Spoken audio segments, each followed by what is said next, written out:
Well, good morning. Standing room only, I see. What I want you to do is take a table and stretch out on top of it, and this half plenary will set the record for, I probably shouldn't have said phonics of music or phonics of singing. I guess boredom 101 was not immediately at the mind. But no, I think you'll enjoy the talk. If nothing else, it'll be something interesting. Let's open with prayer. Father in heaven, thank you for this day. Thank you for the opportunity to be together. Thank you for the great gift of music and singing. Help us to see the importance of music and training our students. Thank you for the good work we've been able to do in truth and goodness, and help us to push even further up and into the area of aesthetics and art and music and seeing your world as worthy of imitating you. So bless our time now. Encourage us with it. For Jesus' sake, amen. Okay, well, my name's Jarrod Richey. If you haven't heard me, some of you have put up with me for 2 lectures already. You are real gems. Whatever they need to give you a partial refund, or at least a group discount, a block discount for listening. But my goal for you in this talk today is to give you what we talked about yesterday. For those of you that might have heard, we talked about music for all. Music is not an elective. I'm sad to inform some people who pop their bubble. Music in God's kingdom is core. Latin's elective. Chemistry's elective. No one's running Latin teachers off, and nor would I, and no need to pick on Latin teachers, but we have got good work done in the field of Latin studies and language. We have not in music. So I'm going to encourage you. It's not your fault. It's the church's fault, the larger church, right? We don't see the importance of singing and music making that's been in our history. Singing is somehow magical gifting that a few select people have, like they were sprinkled at birth, when in reality, singing and making music is really a language activity.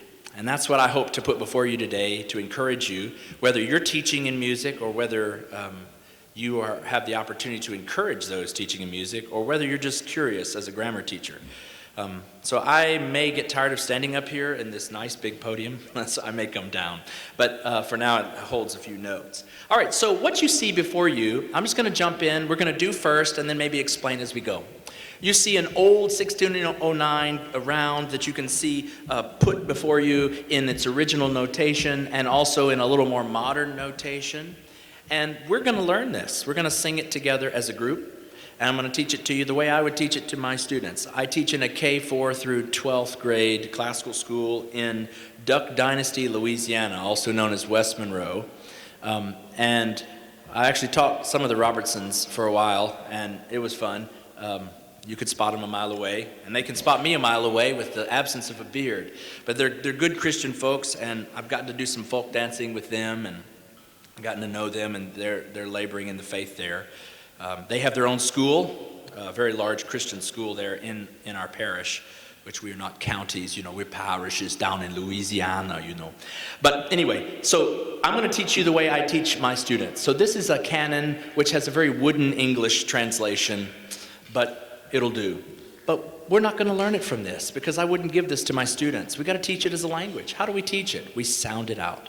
So let's do it. We're going to sound it out, not with numbers. How many of you might have learned to sing on numbers, counting? Yeah, we did some of that. How many of you have ever used solfege? What Julie Andrews sings so eloquently about in Sound of Music, doe, a deer, female deer, and all that. That was Guido of Arezzo, a church master, a monk in Italy, who came up with that, and he used the Latin hymn to tell him where to do it.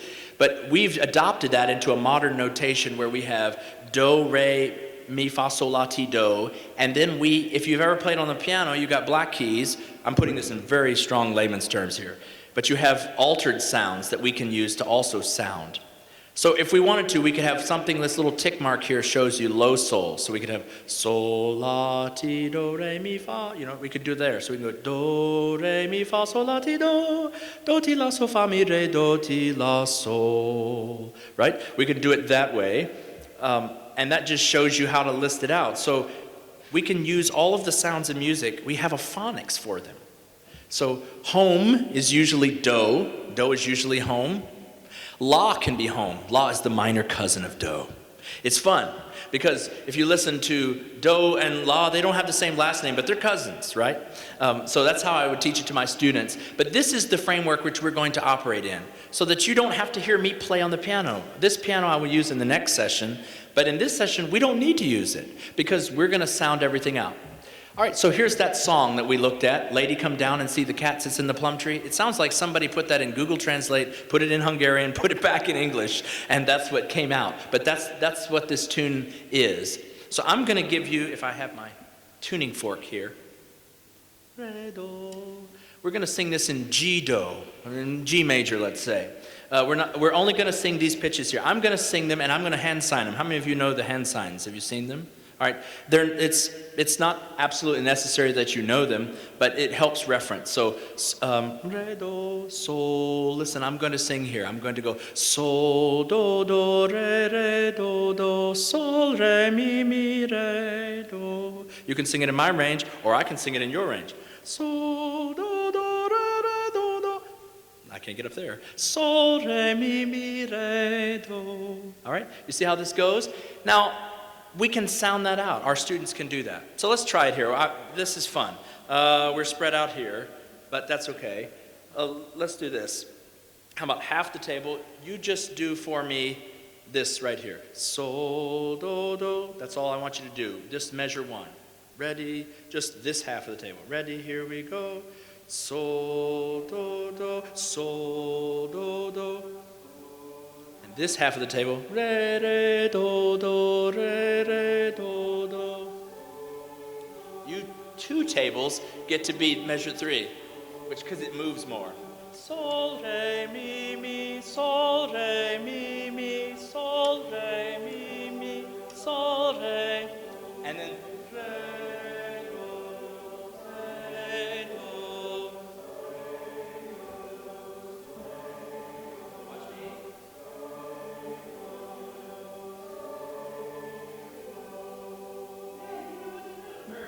Yeah, you stopped. That was very nice. I just put a couple drops on your tongue and just to give you a taste of that. Now, these have words, right? So let's sing it on words. Let's sing it in unison all together. So it would be, lady, let's try it. Lady, come down and see the cat sits in the plum tree. Let's go back and do the solfa. Ready, sol, do, re, do, sol, re, mi, re, do. Isn't that nice? Now, we can also sound out the rhythm. So we just sounded out the notes, and notice we didn't put anything on the staff. We don't need to right away. And if you teach your students music literacy, or you can give them these kinds of exercises, they can read and be excited by this. And have success, right? We don't have to talk about music. We don't have to tell them about Bach and Beethoven. We can get them to sing melodies by Bach and by Beethoven. You know, have you ever thought about that? What do you appreciate more? The meal your friend makes that you've tried to make and you don't do as well as they do? Or the meal that you've never had before, you've never cooked before, but, you think it tastes good? It's the meal you've tried to make, right? But we've gotten music appreciation all wrong. It's part of the literacy stool, I like to say.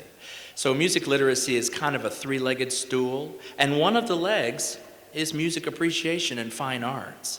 No doubt, especially for a generation that doesn't have music. You want to give them a culture of what they had. But more than that, if you have to choose, and we have to choose, right? We have to fight for room at the table because music is just seen as something you're gifted with or you're not. And so when you fight for that, folks say, well, let's just do a little fine arts, right? Let's tell them about music. Let's get them to be hearers of the word and not doers, right? If you bring a biblical parallel there. My own emphasis, that's obviously not what that passage is about, but there are some parallels there. All right, so let's sound out the rhythm now. The rhythm syllables, let's see if I have this for you. Yes, no, maybe so. Yes, okay, good. The rhythm syllables can have a sound to go with them. So what you would call a quarter note, we would say ta. Now people will say, let's read that in 1, 2N, 1, 2N. How are you going to get a first grader who can't or a kindergartner or a pre-K student to read one eanda, two eanda, or one and two, they can't even right, left, do that. Their shoe comes untied. They need to go to the bathroom. Mr. Richey, I have 1,000 pennies. Oh, do you now?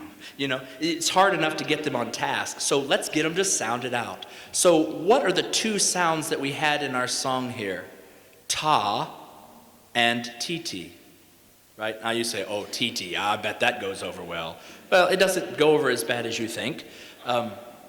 They get over it, right? And you just don't make a thing of it. But you could do ta. I've seen teachers who do ta, tiki, but that becomes more complicated later on. All right, so ta, ti, ti, ti, ti, ti, ti, ti, ti, ti, ti, ta, ta.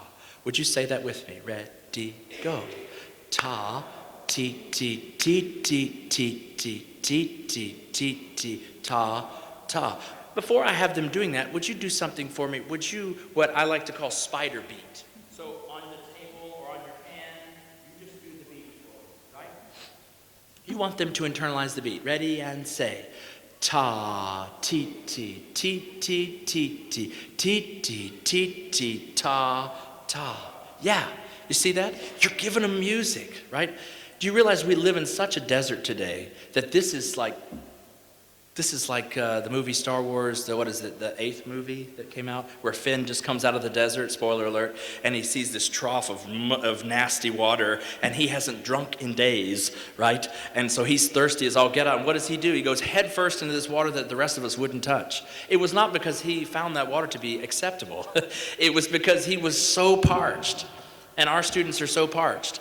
They live in a world where music is everywhere, where technology, which is a wonderful blessing, has a trade-off, which is you don't have to make music. You can be a receptacle of it.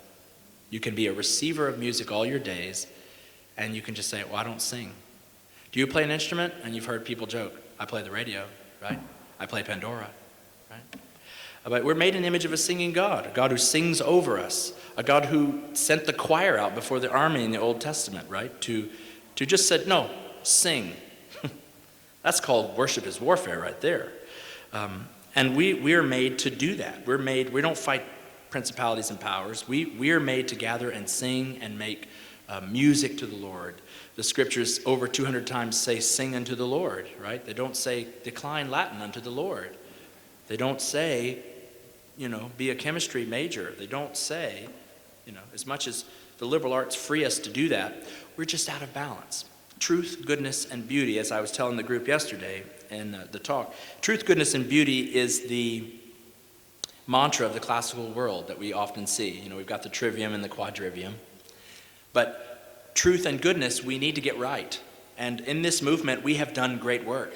So you ask our students, is truth relative? They will chide you very strongly and say, no, Mr. Richey, it is not. God decides what's true. But what about what is good, what God calls good? Can we call something good that God doesn't call good? No, absolutely not, Mr. Richey. That is unacceptable. That's not how, truth is not relative, goodness is not relative. Okay, what about how to define something as beautiful? Who decides that? Well, God does, right? They don't have that same confidence. But the God who not a hair on your head he doesn't know about, the sparrows that cry and sing, and the bird song, the stars, the sands on the seashores, you think that God would not be the God of ta and tt, would not be the God of singing and music. It means we've got work to do. And it means that the wave number 2 of the classical movement, I think, second generation, is we've got to do work in music.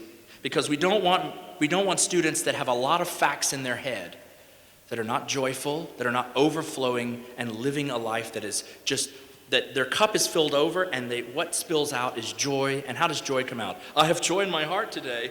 I have joy. How does it come out? It sings, it dances, right? Think of when you were new in love and you were just young men just skipping and, a Fred Astaire, heel clicks and all of that. That's the overflow of joy, right? So, all right, sermon over. Now, how did you learn language? Here's the idea. This is how you can advocate for music in your school. Okay, you don't have to take a aesthetics course. You don't have to take a philosophy of music course. You don't have to read Plato's Republic, which he deals with, music for 40 pages and philosophy for a whole lot less than that. It should tell us something, right? Music is not peripheral. It's not an elective. It doesn't mean we have to be grumpy and tell everybody, but it means we've got to call. We've got to recover. We've got to recover it. So you were spoken to for months before you spoke, right? No one said, listen, Johnny Sue, this is a past participle. This is an article, a, the, and. Get it right, right? No, we filled them up with story. That's what we do. You were read to. My son Sebastian, who we call Bash, my youngest, he sits in the line, he's like, gin, right? We read the same Ninjas Chop, and he can do it. Ninjas Chop, Nate Wilson's book from Cannonball Books in Moscow, Cannon Press. He loves that book, or The Little Blue Truck, and he wants to read it 7 times in a row. But he's seeing those words, and we're reading it to him. And then what do you see? Your name written by your teacher. You trace it, right? Music is a language here, and we need to teach it that way, which means we don't need to tell students, this is the 5 lines of the treble staff in kindergarten. Mr. Richey, I have 1,000 pennies, right? What can they do with that? Every good boy does fine. Oh, let's go really achieving. Bass clef. Grizzly bears don't fly airplanes. How good is that? All cows eat grass. All cars eat gas. Wait a minute. All cows eat gas. That'll kill them. All cows eat grass. Sorry. Right? All of these are disconnected abstract facts that we try to impose on children the way we were last taught in college. If you've ever met Tom Garfield, who Naftali's here, his daughter-in-law, he was superintendent of Logos School in Moscow for years, and before retiring. And one time he was giving a wonderful history lecture at ACCS conference, and he says, teachers teach as they've been taught, unless and until taught otherwise. So how were you taught? Well, I was taught that these are the lines of the staff, and this is numbers, right? But isn't so much of classical education like, okay, I was taught this way, excuse me for a second, 180 degrees, right? That feels like, well, music is no exception. So, we've got a heavenly creational cosmic language. It's right under our noses.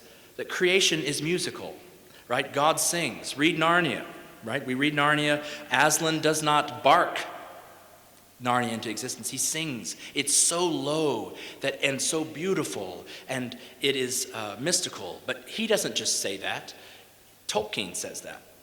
Tolkien in his Ainulindula and the Ainur and the creation of the Silmarillion, the creation of Middle-earth is there's a musical theme, right? You've heard, no doubt, music of the spheres and all of these connections. They're right under our noses, if only we'll give a chance to look at it. Also, if you know a little bit of music, what we will do in my classroom and what has been tried and tested is do is home, movable do. So you might have heard things like, how many of you have heard of fixed do? Have you ever heard that said before? Maybe not know what it means. But do is the solfege sound. It can be the note C on the piano. And some people say it will always be C, right? And that D will always be re, and E will always be mi, and F will be fa. But we say, no. If C is do in this song, C is home, then maybe in the next song we turn the page, G is now do.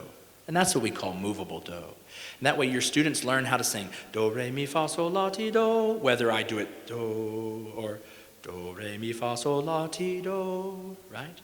And sometimes we sing songs that are in minor, have a darker sound. Still the same do, but do is not home. Do is not where the story starts and ends. La is where the story starts and ends. If you don't know what I'm talking about here, imagine what you could do and read and sight read if this is how you thought. Music is story, and if you've taken music theory or played a guitar, the 4 wants to go to the 5 chord, right? The 5/7 wants to go back to the 1, right? Well, Samwise Gamgee is friends with Frodo. Smeagol is the 7, and we got to get back home. The ring is 1, the fellowship, right? Do whatever you have to do to show them a story and help them see that. Fill them with story, fill them with song, right? And this is the thing that will best help us. It will best put music in concrete forms for our children and not just in abstract, right? A quarter note is a floating concept in their mind. A quarter note, a half note, an eighth note, right? Ta, ta, ti, ti, ta. That's concrete. They can feel that. They can tap that. So there you have it. Give them the ability to sound out the rhythm syllables. Let them read it and hear it in their heads. You probably looked at my description of this tech talk and you didn't read it out loud. You heard it in your head, right? You didn't need to read it out loud because you can sing in your head. And you want to be able to do that with music, right? You want to be able to open up a song and go, I know that tune. Or I know that in a hymnal sometimes, oh, I know that text, but that's a different tune than I know.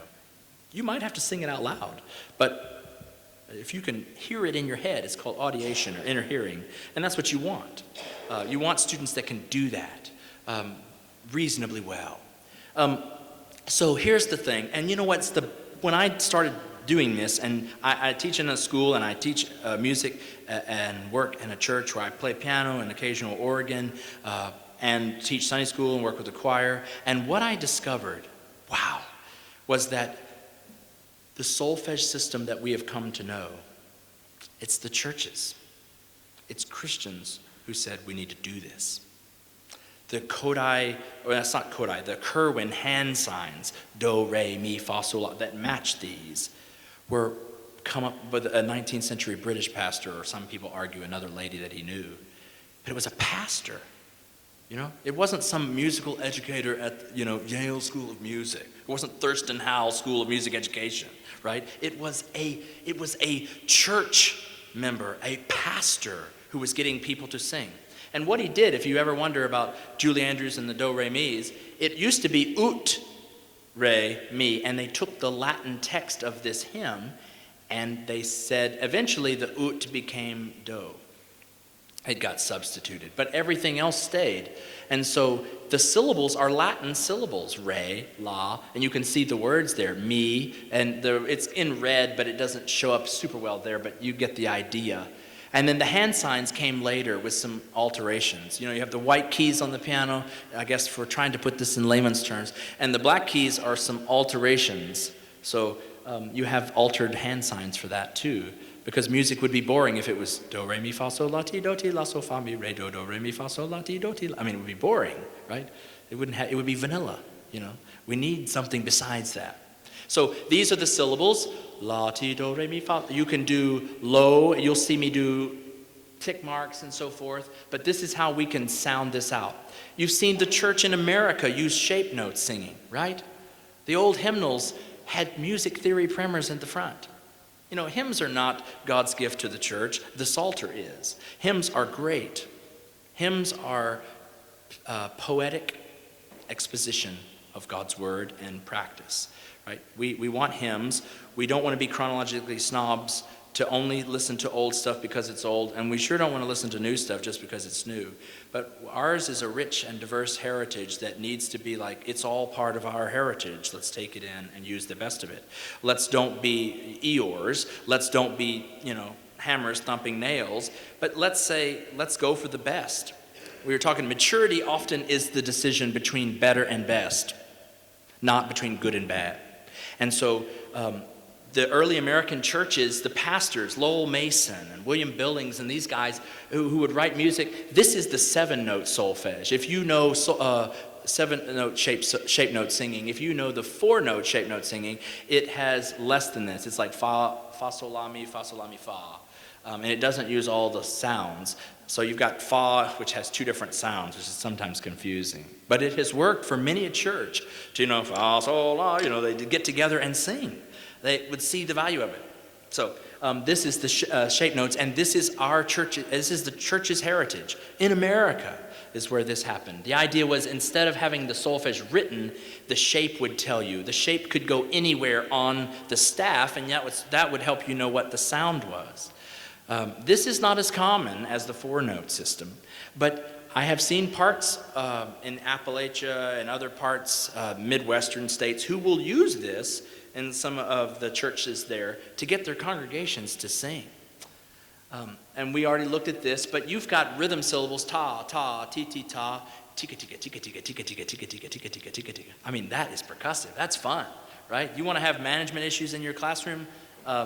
Get them to sit there bored and you tell them about, Haydn's, surprise symphony, right? Or get them to read, do, mi, sol, sol.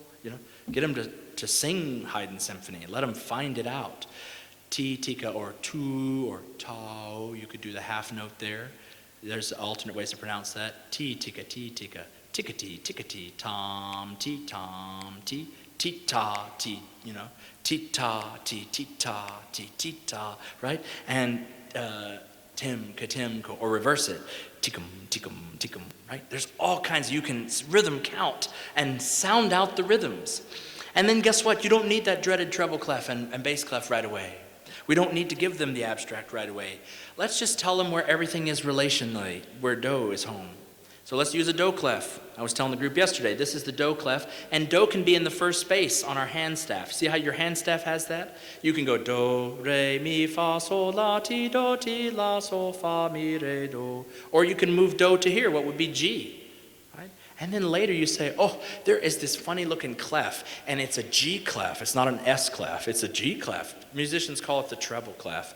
And then there's a bass clef, it's an F clef. If you've ever seen the Fender guitar logo, it's got that swoosh like a bass clef does, because it's an F clef, and the two little dots tell you where F is. So they see that there's an alto clef and a soprano clef, and a tenor clef, and there's all these things, and it's all designed to give them language and grammar of music, to get them where they need to be. All right, music literacy is the goal. If you're going to advocate in your schools, if you're going to be patient and work on changing the culture of doing music, not just learning about it. Doing it, not just learning about it. That's the whole point. I mean, learning about it is great, but you don't study British literature if you cannot read, right? We don't do that. That's just not how we know better. But we do that in music because we just haven't mined the depths, we haven't distributed the variables, we haven't thought of the ramifications of our practices. And that doesn't mean we're bad and we're derelict in our duty. It means we haven't figured it out yet. We're just not where we need to be. We don't want students that just parrot back from the piano, right? Polly want a cracker? And Polly want to sing do? No, we want students that can read and sing themselves, that don't need the piano and the piano accompanist. We want them to hear what they see. Zoltán Kodály is a famous music educator and a Hungarian composer who said every student can be made to sing. And he was great about using joyful music literacy, using singing as the thriving component of education, and then from there, going to instruments. If you have musicianship between the ears, the mechanics of an instrument can come much later, right? I think a lot of parents who put their 3-year-old in kinder music or in piano lessons when they can't even read, those people are trying to give their students music. It's a cry for, you need to be musical, and they don't know how to do it. And I tell them, get them to sing, get them in a choir, get them in a Kodály music program. And a lot of our ACCS schools and classical schools and homeschool co-ops are turning more to music literacy. Read, write, and sing. Read, write, and think in music.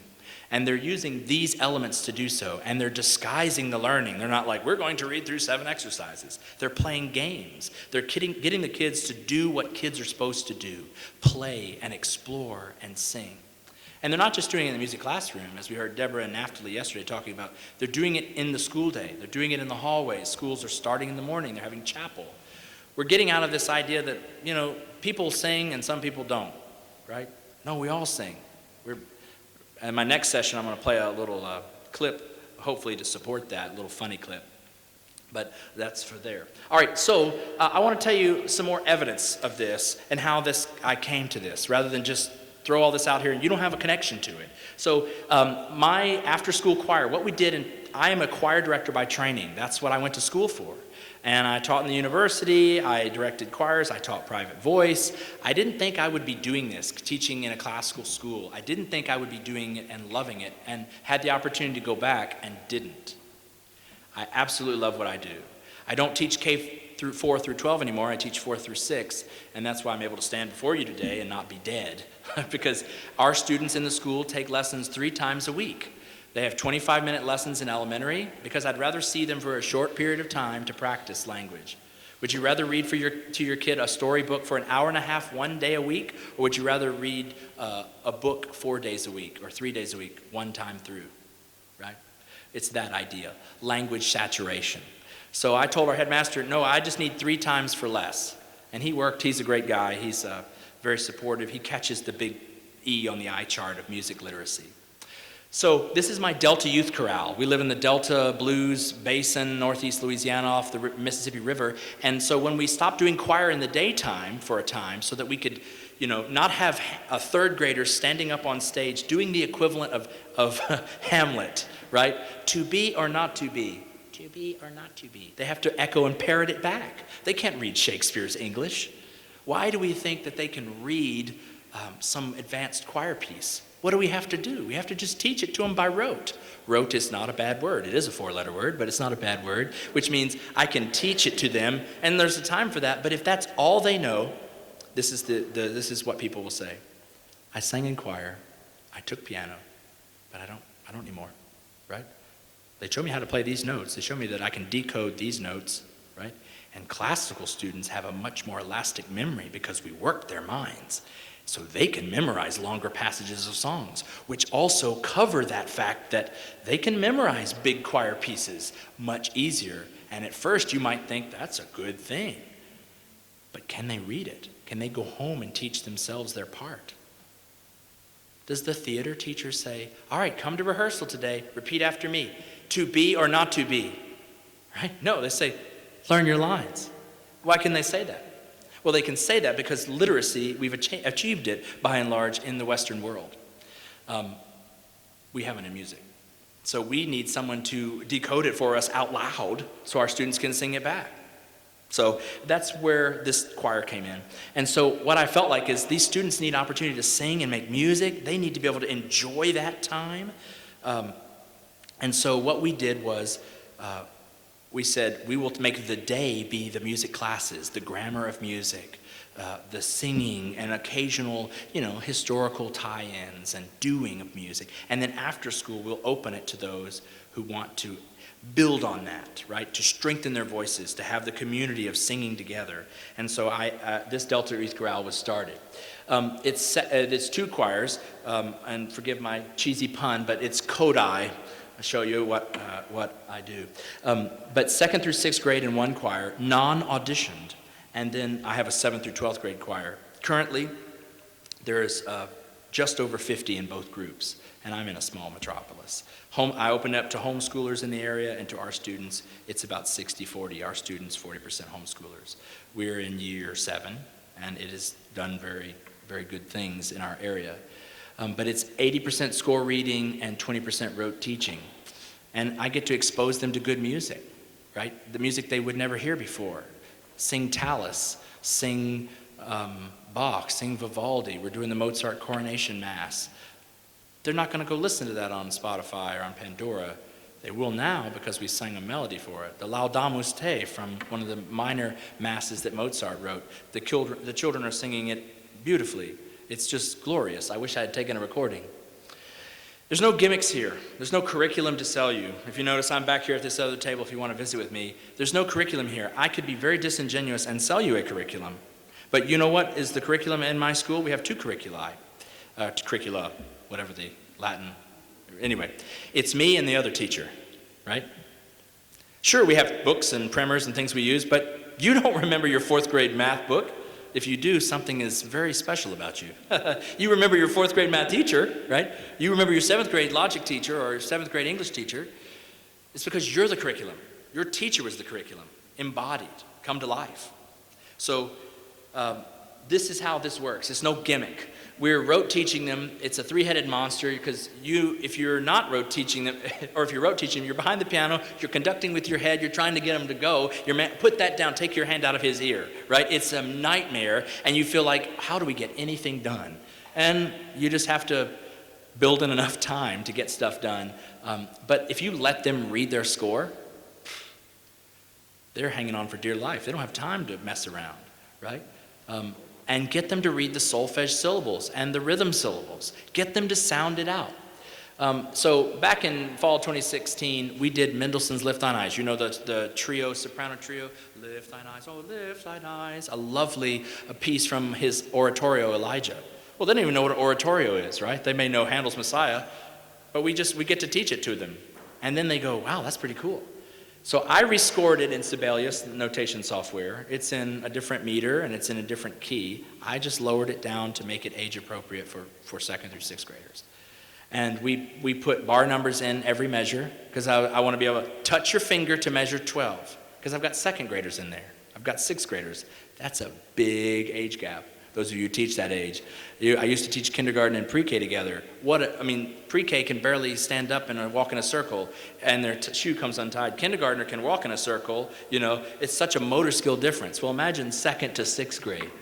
So this is what we did. And I either put them, the syllables printed in for them, and I color-coded their papers. And you know how band musicians have just their part on a score? Well, that's all I put. Take away all the extra stuff, just your music on one page. And so you've got a pink sheet, a yellow sheet, and a green sheet. So if you're a soprano too, you're a pink sheet or you're a green sheet, right? Since then, I've actually gone to using the screens, right, with music. We have a nice screen in our facility.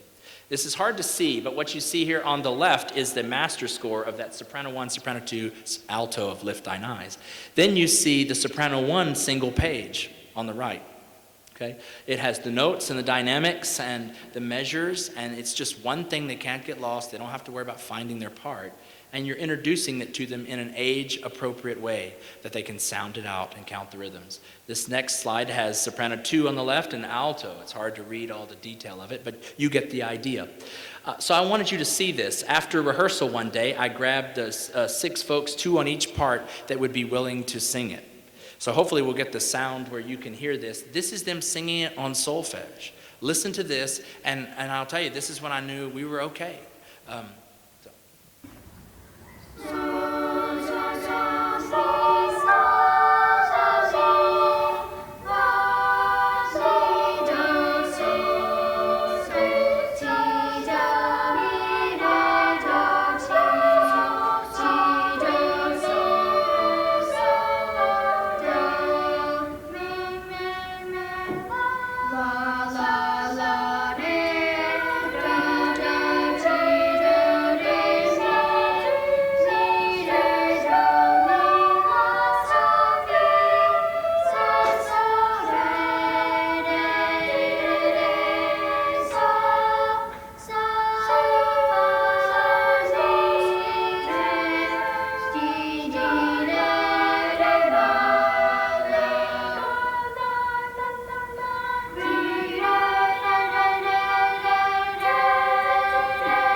See the idea?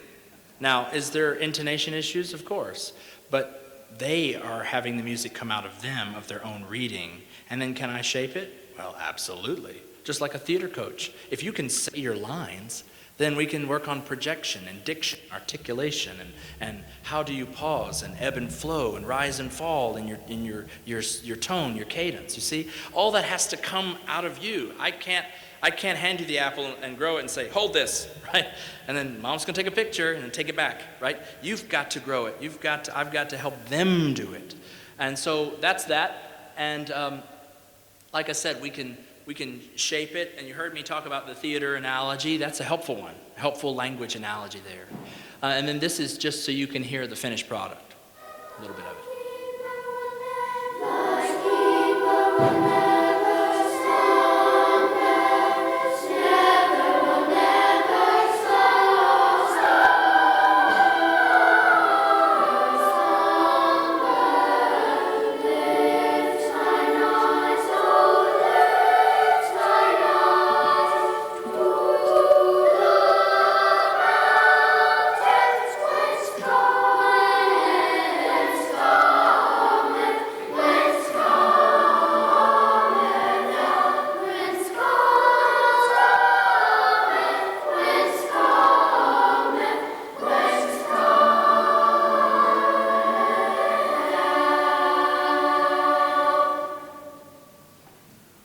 wasn't flawless, wasn't perfect, but my word, they're singing Mendelssohn's Elijah.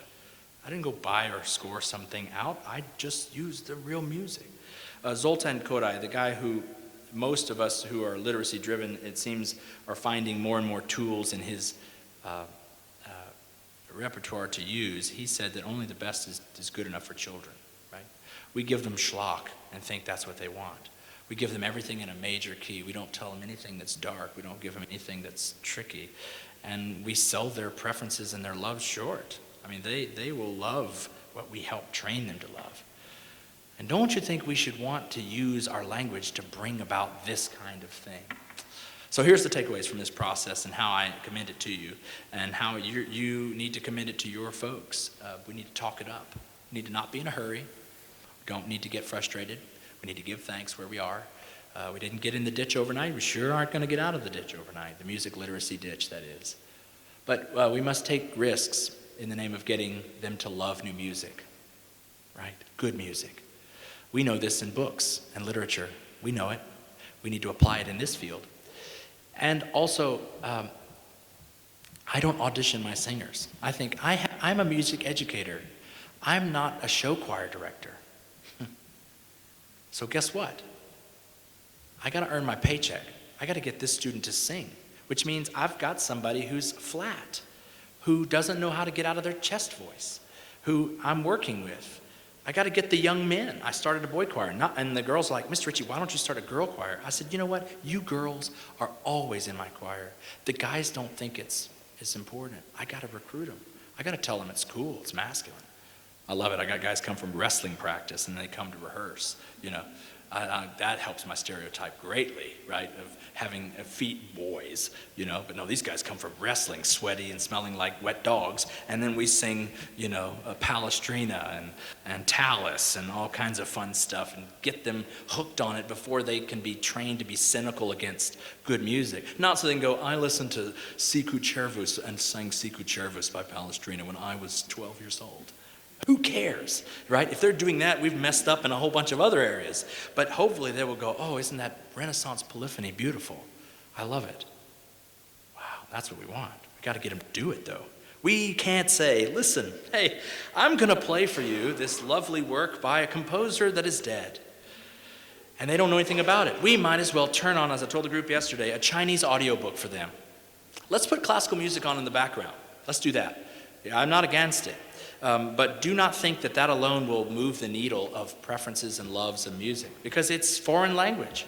All they can interact with is that it's choppy, or it's fast there, it's kind of nasally there, you know, this sound in the Chinese language. It's an audio, and you don't do dishes to a Chinese audible text that you found, right? You don't put that on, but you'll put on music in the background, right, for your kids, right? It's funny, the disconnect that's right under our noses that we just don't think about here.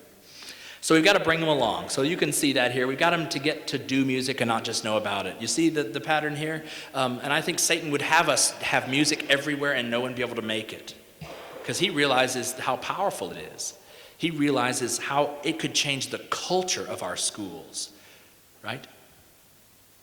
People don't care about what you know. They care about what you know and how you love it.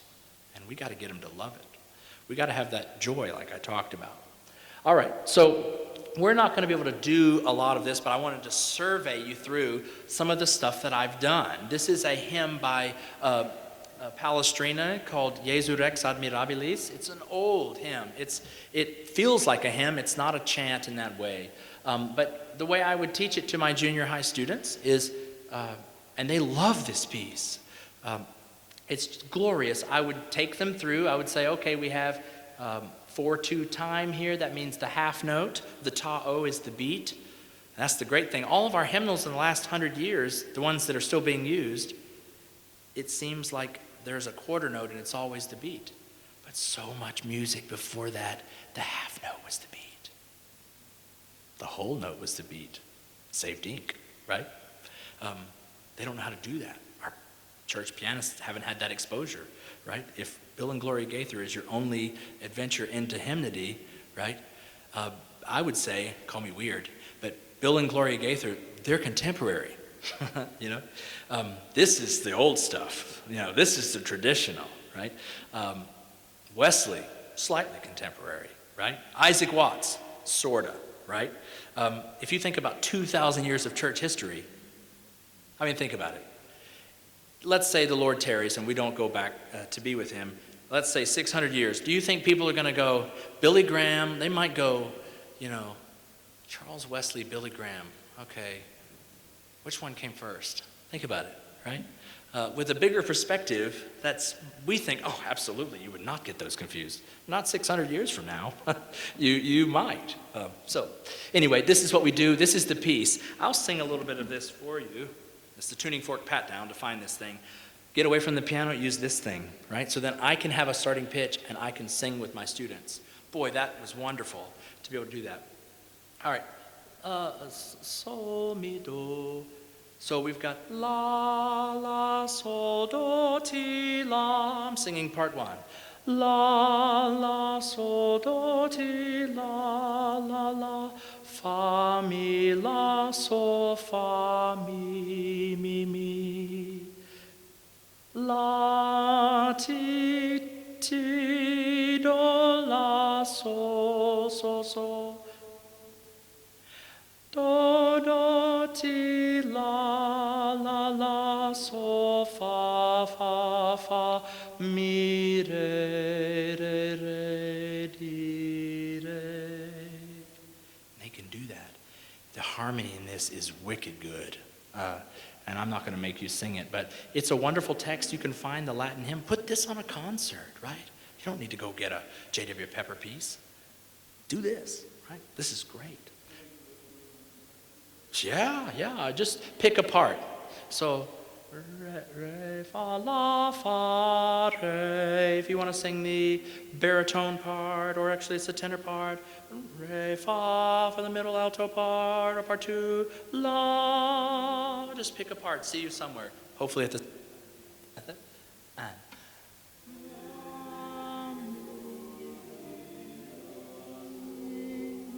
Let's do it again. Re, fa, la, fa, re, and fa. Ready, and.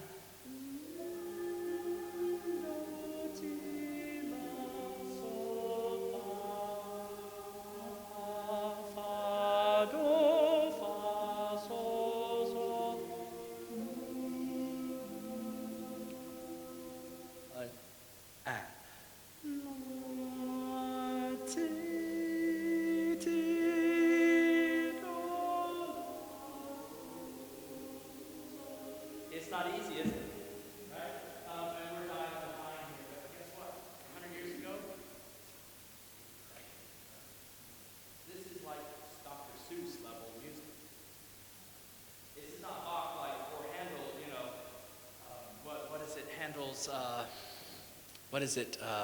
And he shall purify the sons of Levi from Messiah. Now that ain't Mr. Seuss. I mean, Dr. Seuss, right? That's Mr. Difficult, right? And he shall pure, and he shall pure, this is homophonic, like a hymn, but it's lovely. You can just look it up. You can find wonderful recordings of this. It may not be in this key, but yes, Jesus, wondrous King, noble victor, ineffably sweet, wholly desirable. You can find up to 4 verses of this. Then just repeat it and sing it. It's wonderful. Great music. We can do that. Okay, so let's review so that you can walk away from this and talk to your folks in your community, folks in your church, gently prodding them. Music literacy is about reading, writing, and thinking music, i.e. singing. You don't need mechanics of an instrument first. You need the musicianship first, right? Literacy and language are your best help for advocacy in your school. Now, don't go be a grump like I'm sometimes tempted to do. Be joyful and winsome. Be patient and be willing to be a team player. Kodai, spelled Kodali. Zoltan Kodai. It's pronounced Kodai, accent there. This is, I think, the single best, although it's not infallible, a system. If you need teachers to be trained in something, go get them trained in this. This is where you're gonna see the more of the emphasis on doing music and not just fine arts survey, right? But actually get them to do music rather than learning about it. About music can come later when you have a context, when you have hooks to hang things on, and it's not just floating, right? Abstract thoughts about music, right? You need concrete hooks. You need the ability to do that. Also, think from sound to symbol. Another way to speak to your administrators, sound first, then symbol. You were talked to first, then you saw the word, the phonics of that word written on, and you had to sound it out. This is why we prefer this. I hope everyone prefers this. This is why we prefer the phonics or the Spalding type way of teaching music, of language over the look-see method, right? Because you're trying to get them almost to memorize. Look here, say cat. Cat, right? It doesn't mean it's terrible. It just means we want to use the thing that most helps them. Sound it out. Supercalifragilisticexpialidocious, right? Obviously, that's not reading that in a third grade primer, but you get the meaning still the same. And then this is my mantra, hearing, doing, and then understanding. That's the pattern of life. You hear, you do, then you understand. But what does modern education want our kids to do? Critical thinking skills in the second grade. Critical thinking skills. Your job is to not touch that and don't die, right? That's your job, right? I don't need you to critically assess the value of a straight line. I need you to do it, right? Think of the biblical pattern here. Priest, king, then prophet, right? The priest in the Old Testament, they had everything prescribed for them. You touch this, you die. In fact, we're going to tie a rope around you when you go into the Holy of Holies, because if you happen to accidentally touch something, man, you're going to be smited so fast, and they're going to have to drag you out, and your family will weep and mourn, right? But then where does that move to? The kings die for the people. There's more wisdom and maturity there. There's strength. There's a sacrificial quality there. And then where do you move to? The prophet, right? That's the stage there. Hearing, doing, and understanding. This could be another way of saying the trivium, right? Grammar and Paul Parrott, logic and the dialectic, and then rhetoric. Understanding is the rhetoric of something. If you understand it, you can do it. You can make it. It's the full fruit of that. You're doing it. We want our logic kids to do and start to understand. We want them to hear and do. There's some patterns here. It's not a perfect lineup, but it's some good crossover to help us that this Kodai philosophy of music literacy lines up with the classical method so much easier than just plain fine arts survey and choirs, right, and bands. These are all rhetoric activities. I think sometimes we want to grab at a choir, which is a good thing. We want our students to experience it. We want to grab at a band, an orchestra. But the emperor has no clothes on. Right? We had to teach them the fingerings, and they can't play in tune because they don't have the musicianship between the ears, right? And our ear hairs, our cilia, are curled by some of the violin playing in some of our youth orchestras because it's just a button. It's not a sound that is in them, and then the mechanics have been trained in them after. They're not disparaging orchestras or bands or choirs for that matter. We need them. But we need them to be in balance with the other side. Okay, and we can go from sound to symbol. So we can teach Rain, Rain, Go Away, as some of the folks have seen, and you can use solfege. You don't have to go, there's no treble clef or bass clef up here, right? Worksheets where they can see high and low. Kodai is all about comparatives, listen to that. Comparatives, so big, little, soft, loud, fast, slow. You're trying to show them big differences in life, right? And then as they get older, you show them nuances, right? The classical education is that. Here's, this, and then we're moving, and then they have to be able to discern, wow, these are very small nuances over time. And that's what we're doing in music. And we're starting that way, and then we're able to bring it to the staff and sound it out. These are some resources that you can find on Amazon. Classical Canons, Elementary Two-Part Exercises by Denise Bacon. 55 of those. The sight singing book by Zoltán Kodály, which he wrote for his third and fourth graders in Hungary. Just little reading exercises, reading primers. We have reading primers in English, why not music, right? And then this is a lovely little canon that you can teach your junior high students or your high school students. So you don't have to have words and it doesn't have to be hymns. Oh boy, here's sermon alert. Here it goes. Remember, why do we teach people to read words in English? What's the big E on the eye chart? Why do we want them to read? Ultimately, as Christians. Say again? The Word of God. But do we use the Word of God to teach them how to read? No. Very rarely. I mean, people have done it. But is that our codified curriculum to use the New King James Version or the ESV version of the Bible, the NIV, to teach them how to read the English language?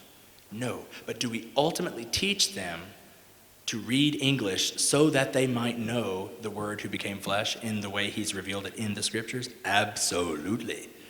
So take that logic and apply it to music. Do we need to take hymns to teach our students to be musical? No. But in a sense, do we teach them to be musical so that they can be homo adorans? They can be worshiping man? Absolutely. You see the comparison? So we teach them music so that they can worship their triune God, the creator of the universe, who is a singing and a dancing God. You see? See the distinction there. It's well intended to want to use hymns, but I absolve you. I'm not a Roman Catholic or an Anglican or an Eastern Orthodox, but I don't mind giving the sign of the cross. I absolve you from having to train your students in the hymnody. That's not your fight. You have too many other things to fight. Blessings on you if you can get that in while you do it. Wonderful in your school, but it's not your abdication. It's the church's. So train them so that they'll want to read good music, but don't feel like it's your fault if they can't. So take that load off your shoulders. It's not your fault. Use this to teach them, and then they'll want to go read the hymns, which are great, and even new songs. I'm not against new songs at all. All right, here's another one. This is this is a nice one in minor. They love minor. This is a German man, Johann Staden.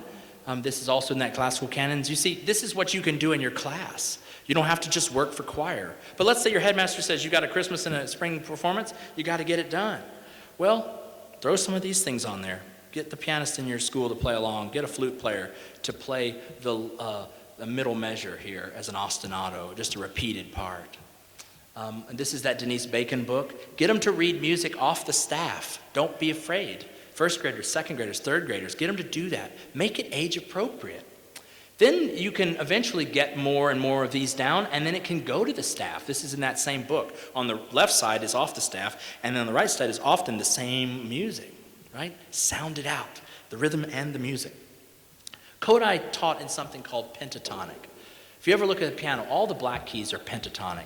You've heard of the group Pentatonics, right? Just meaning 5 tones. But do, re, mi, sol, la. I left off some things. Fa and ti. Fa and ti have half steps. You know, do, re, major, second, whole step, re, mi, whole step, mi, fa, half step, hard to tune, fa, sol, whole step, sol, la, whole step, la, ti, whole step, here, wait for it, ti, do, half step. Little ones can't sing it. That's why we sing a lot of songs on pentatonic scale. Do, re, mi, sol, la, and all of these are. No fa, no ti.